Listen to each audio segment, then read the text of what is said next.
আগামী 12 তারিখ পেশ হতে চলেছে রাজ্য বাজেট। কেন্দ্রীয় বাজেটে একগুচ্ছ প্রতিশ্রুতি এবং সেই প্রতিশ্রুতি কিছুটা পূর্ণ হয়েছে বলে মনে করেছেন আম জনতা, কিন্তু রাজ্য বাজেটেও কি সেই প্রতিশ্রুতি এবং সেই প্রতিশ্রুতি পূর্ণতার ধারা বজায় থাকবে?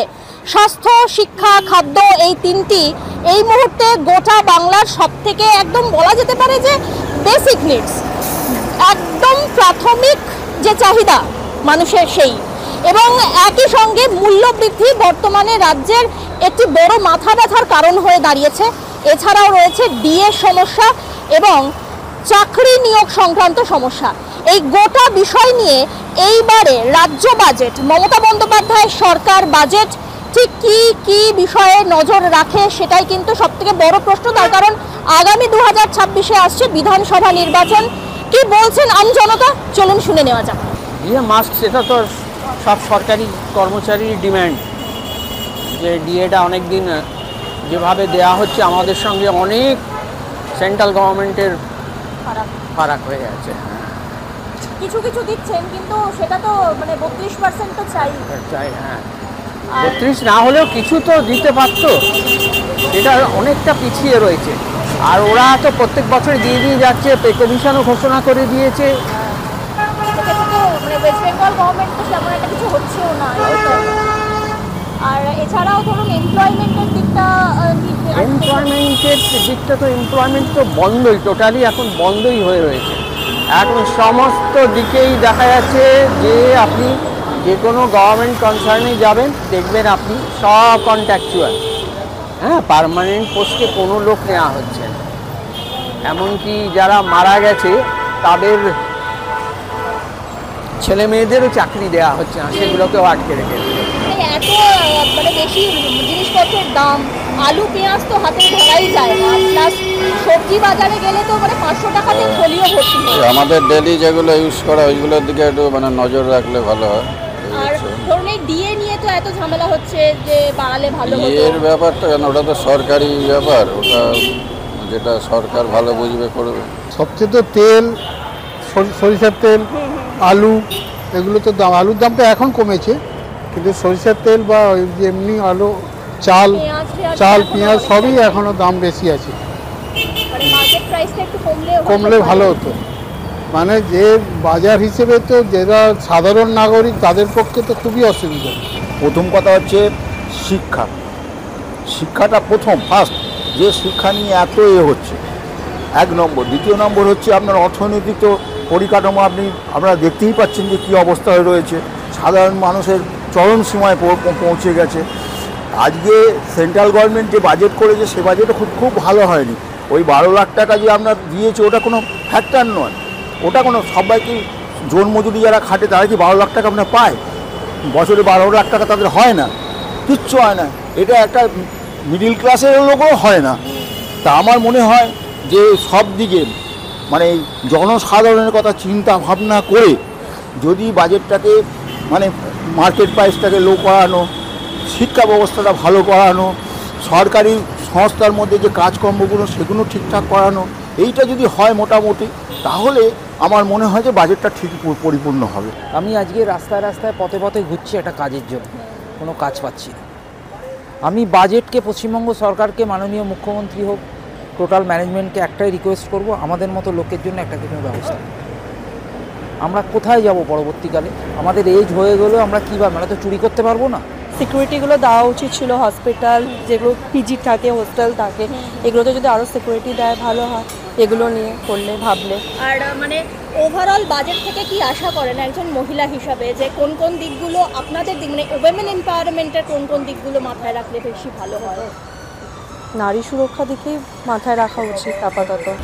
যদি সাধারণ নিম্ন মধ্যবিত্ত লোকদের যে সমস্ত জিনিসগুলোর উপর মানে জিনিসগুলো দরকার তার উপর যদি বাজেটটা মানে ইয়েটা কমিয়ে দেয় তাহলে ভালো। एक्साइज पॉलिसी थोड़ा यहाँ सबसे ज़्यादा एक्साइज यहीं पे ज़्यादा है, वही कम हो तो अच्छा है। जी, इसके अलावा तो वो नौकरी वगैरह इस सब का तो बहुत बड़ा दिक्कत है, तो सभी बोलते हैं। नहीं, अभी तो बिजनेस समिट हुआ, तो बिजनेस समिट में तो बहुत अच्छा 17 लाख 18 लाख करोड़ का आएगा, तो इन्वेस्टमेंट तो गवर्नमेंट तो कोशिश कर ही रहा है। আশা করি ভালোই বাজেট হবে। এবারে ইলেকশন আসছে সামনে না, ওই জন্যই ভালো বাজেট করবে।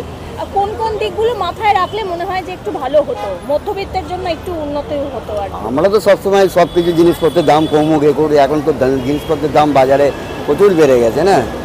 I don't expect that DA দেবে, সেটা অ্যাটলিস্ট জানি না সুপ্রিম কোর্টের কি ফাইনালি ভার্ডিক্ট আছে, আমার মনে হয় তার উপরে ডিপেন্ড করবে ব্যাপারটা। তো ডিএ যদি এবারে কিছুটা অন্তত বাড়ানো হয়, 4% তো দেওয়া হলো, আরও যদি কিছুটা বাড়ানো হয় তাহলে কি সুরাহা হবে একটু ভালো? আমার মনে হয় না, ডিএ ওয়েস্ট বেঙ্গলে খুবই কম, আমি যা দেখি রোজ যা রিপোর্ট দেখি খুব ডিজার্টেনিং। সাধারণ মানুষের যা দৈনন্দিন যেগুলো দরকার আছে দৈনন্দিন, তার যদি ইমপ্লিমেন্ট হয় খুবই ভালো হয়। ঠিক আছে, এটাই হলো কি সবচেয়ে বড় কথা, আমরা যাতে বাঁচতে পারি সুন্দরভাবে, এইটাই কথা। বাজেটটা এমন ভাবে করা হোক যাতে দরিদ্র, মধ্যবিত্ত, ঠিক আছে, নিম্নবিত্ত যারা আমরা আছি তাদের উন্নতি সাধনের জন্য। বাজেটের মধ্যে আমরা তো এত বছর ধরে দেখে এসেছি কিছুই হয় না গো। সরকার নানা রকম বিভিন্ন প্রকল্পের কথা বলে, তবে বয়স্কদের জন্য আমাদের এই মানে ওয়েস্টবেঙ্গল গভর্নমেন্ট যেটা বয়স্কশ্রী বা বয়স্ক ভাতা দিচ্ছেন, এটা মোটামুটি আমাদের কাছে ভালো, কিন্তু সবাই এখনও পায়নি। ডিএ বৃদ্ধি, আমার Mrs school teacher, so she is suffering DA বৃদ্ধি বছর বছর ধরে, সেন্ট্রাল স্টেট গ্যাপ, তো এটা আর ওরা আর মানে সবাই মোটামুটি মন থেকে ছেড়ে দিয়েছে। যদি হয় ভালো, না হলে আর কিছু করার নেই, we have to live with this. নিত্য প্রয়োজনীয় যে জিনিসগুলো সেইগুলো যদি একটু কম দাম থাকে, সাধারণ পাবলিকের খুবই সুবিধা হবে। আমি মধ্যবিত্ত ঘরের ছেলে, আমার পক্ষেও সুবিধা হবে, আমি প্রাইভেট ফাইন্যান্স সার্ভিস করি। মেইন হচ্ছে মানে যে আম ক্যাটাগরির লোক, মধ্যবিত্ত যারা, এদের জন্য জিনিসটা মাথায় রেখে বাজেটটা পেশ করলে খুব ভালো হয়। যে নিয়োগ হচ্ছে না, মানে একের পর এক দুর্নীতি নিয়োগে, তো এরকম কোনো চাকরি বাকরি পাওয়া যাচ্ছে না, এরকম অভিযোগ উঠছে। এই বিষয়ে চাকরি বাকরি তো দেখুন, সেন্ট্রালেও নেই, স্টেটেও নেই, পরিষ্কার। কোথায় চাকরি? আমি একজন পেনশনার, আমি বুঝতে পারি যে আমাদের পরবর্তী মানে প্রজন্ম যারা আসছে তারা কোথায়, মানে এখন একটা চাকরির এই বেরোয় না, মানে একটা অ্যাডভার্টাইজমেন্টই বেরোয় না, কোথায় পরীক্ষা দেবে, কখনো ওই দু একটা বেরোয় সেখানে দিচ্ছে, মানে সেই যে একটা আগে যেরকম একটা নিয়োগ হতো সেই জিনিসটার এখন নেই, মানে সেটা আমরা মানে ভুলে যেতেই বসছি বলা চলে। আমার মনে হয় ওই অন্ধকার অতীতকে পেছনে রেখে সামনের দিনগুলোর জন্য আরেকটু আশাবাদী হলে সেটাই পজিটিভ অ্যাটিটিউড হবে।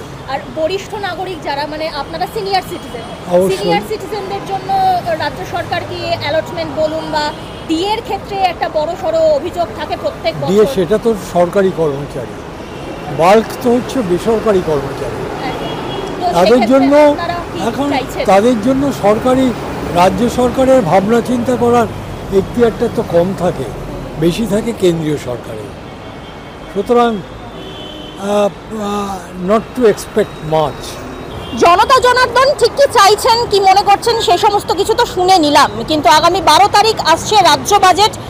এইবার যেহেতু আগামী বছর রয়েছে 2026-এ বিধানসভা নির্বাচন, তার জন্য এবারের বাজেটের দিকে প্রত্যেকের রয়েছে নজর।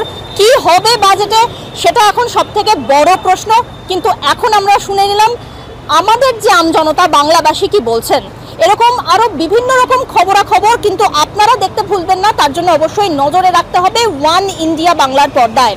ক্যামেরায় কল্যাণ সাহার সঙ্গে Dipanwita Banerjee report, one India Bangla.